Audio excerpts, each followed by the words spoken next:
Asia কাপের ৪১ বছরের ইতিহাসে এবারই প্রথম ফাইনালে মুখোমুখি হচ্ছে দুই চিরপ্রতিদ্বন্দ্বী ভারত ও পাকিস্তান।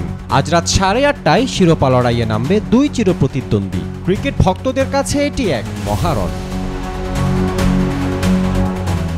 সাম্প্রতিক ফর্ম আর খেলার ধরনে ভারতকে এগিয়ে রাখছেন অনেকেই, তবে ভারত পাকিস্তানের ফাইনাল লড়াইয়ের রেকর্ড বলছে ভিন্ন কথা।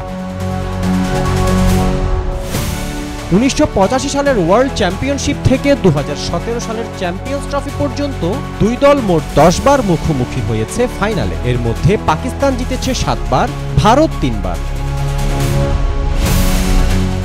প্রথম ফাইনাল হয়েছিল ১৯৮৫ সালে মেলবোর্নে। সুনীল গাভাস্কারের নেতৃত্বে ভারত ৮ উইকেটে জিতেছিল। পরের ৩ ফাইনালে আধিপত্য দেখিয়েছে পাকিস্তান, বিশেষ করে ১৯৮৬ সালের শারজার ফাইনালে জাভেদ মিয়াঁদাদের শেষ বলে ছক্কা ক্রিকেট ইতিহাসের এক অবিস্মরণীয় মুহূর্ত।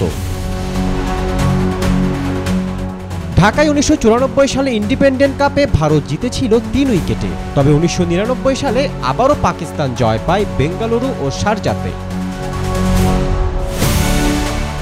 ২০০৭ সালের জোহানেসবার্গে প্রথম টি-২০ বিশ্বকাপের ফাইনাল ছিল ভারত পাকিস্তান লড়াইয়ের অন্যতম এক সেরা অধ্যায়। তবে ২০১৭ সালে লন্ডনের ওভালে চ্যাম্পিয়ন্স ট্রফির ফাইনালে পাকিস্তান ভারতের বিরুদ্ধে ১৮০ রানের বিশাল জয় তুলে নেয়। ফখর জামানের সেঞ্চুরি আর মোহাম্মদ আমির ও হাসান আলীর দুর্দান্ত বোলিং সে ম্যাচকে আজও স্মরণীয় করে রেখেছে।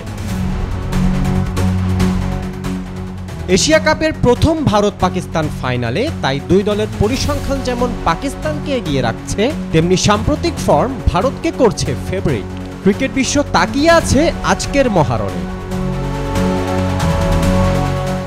সিফাত ফারুকী, বি নিউজ 24, ঢাকা।